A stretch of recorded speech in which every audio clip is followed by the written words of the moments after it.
বন্ধুরা, ভাবুন আপনি একটি শান্ত শহরে আছেন। সবকিছু স্বাভাবিক, মানুষ হাসছে, কাজ করছে। কিন্তু হঠাৎ মাটির নিচ দিয়ে জমে ওঠে এক অদৃশ্য শক্তি। একটি শক্তি যা মুহূর্তের মধ্যে ধ্বংস করে দিতে পারে পুরো সভ্যতা। 2011 সালের 11ই মার্চ জাপানে ঘটেছিল ঠিক তেমনই ঘটনা। একটি দিন যা পৃথিবীর ইতিহাসে চিরকাল ভয়ঙ্কর চিত হয়ে থাকবে। তো চলুন তাহলে জেনে আসি সেদিন কি ভয়ানক ঘটনা ঘটেছিল। জাপান পৃথিবীর সবচেয়ে উন্নত প্রযুক্তির দেশগুলোর একটি। বিশেষ করে ভূমিকম্প মোকাবেলায় তারা বিশ্বের সবচাইতে সেরা। জাপানের বাড়িগুলো এমনভাবে তৈরি যাতে ভূমিকম্প সহ্য করতে পারে। এমনকি জাপানের স্কুলে ছোটবেলা থেকে শেখানো হয় ভূমিকম্প হলে কি কি করতে হবে। কিন্তু প্রশ্ন হলো, যদি প্রকৃতি সব সীমা ছাড়িয়ে যায় তাহলে কি প্রস্তুত থাকা যথেষ্ট? আর ঠিক তেমনি একটি ভয়ানক দুর্ঘটনা ঘটেছিল 11 মার্চ দুপুর 2:46। হঠাৎ করেই শুরু হয় ভূমিকম্প। প্রথমে ছোট, তারপরে ভয়ঙ্কর, তারপরে আকর্ষণীয়। পুরো দেশ কেঁপে ওঠে। বিল্ডিং দুলতে থাকে, ব্রিজ কাঁপতে থাকে, এমনকি মানুষ মাটিতে পড়ে যেতে থাকে। এমনকি এই ভূমিকম্পের মাত্রা ছিল 9.0, যা এতটাই শক্তিশালী ছিল যে পুরো পৃথিবীর অক্ষ সামান্য সরে যায়।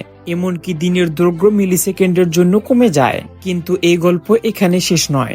এই ভূমিকম্পের পর সমুদ্রের নিচের বিশাল শক্তি মুক্তি পায় এবং তৈরি হয় একটি দানব সুনামি, যা ঘন্টায় প্রায় 700 কিলোমিটার বেগে জাপানের দিকে ছুটে আসছিল। মানুষ তখনও বুঝতে পারেনি কি ভয়ঙ্কর কিছু আসছে। কয়েক মিনিট পর সমুদ্র হঠাৎ পিছনে সরে আসে, আর এটাই ছিল বিপদের সংকেত। তারপরে এক বিশাল কালো পানির দেয়াল উচ্চতার প্রায় 40 মিটার একটি শহরের উপর ভেঙে পড়ে। গাড়ি, ট্রাক, বাড়ি সবকিছু একসাথে ভেসে যায়। মানুষ তখন চিৎকার করতে থাকে, কিন্তু সেই গর্জনের মধ্যে কোনো শব্দই শোনা যাচ্ছিল না। পুরো শহর কয়েক মিনিটের মধ্যে অদৃশ্য হয়ে যায়। রাস্তা পানির নিচে, বাড়ি ভেঙে যাচ্ছে, আগুন লেগে যাচ্ছে বিভিন্ন জায়গায়। মানুষ তখন ছাদে উঠে বাঁচার চেষ্টা করছে, এমনকি কেউ আবার গাছে উঠে বসে আছে।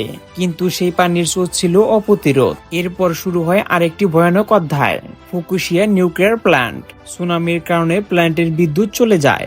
ব্যাকআপ জেনারেটর কাজ করা বন্ধ করে দেয়। রিঅ্যাক্টরগুলো অতিরিক্ত গরম হতে থাকে। এরপর একটি বিশাল বিস্ফোরণ, তারপরে আরেকটি রেডিয়েশন বাতাসে ছড়িয়ে পড়ে। এমনকি মানুষকে তখন দ্রুত এলাকা ছাড়তে বলা হয়। আর এই খবর ছড়িয়ে পড়ে পুরো পৃথিবীতে। মানুষ তখন আতঙ্কিত হয়ে পড়ে। অনেকে ভাবে এটাই কি পৃথিবীর শেষের শুরু। এমনকি ইন্টারনেটে ছড়িয়ে পড়ে নানান গুজব।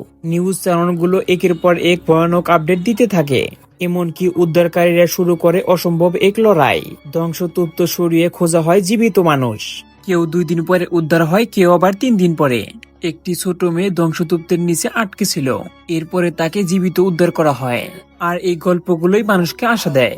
এমনকি এই বিপর্যয়ে প্রায় 20,000 মানুষ প্রাণ হারায়। আরো লক্ষ লক্ষ মানুষ ঘরছাড়া হয়েছিল।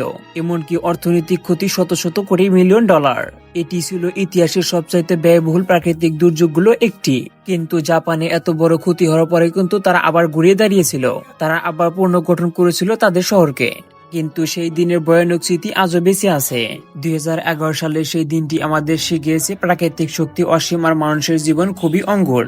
তাই এরকম প্রাকৃতিক দুর্যোগ দেখে আমাদেরকে সাবধান হওয়া উচিত। আর এমন আরো সত্য ঘটনা জানতে আমাদের চ্যানেলটাকে সাবস্ক্রাইব করুন। কারণ পৃথিবীতে এমন অনেক গল্প আছে যা আপনি এখনো জানেন না। তাই ভিডিওতে লাইক করে চ্যানেলটাকে সাবস্ক্রাইব করে দিন।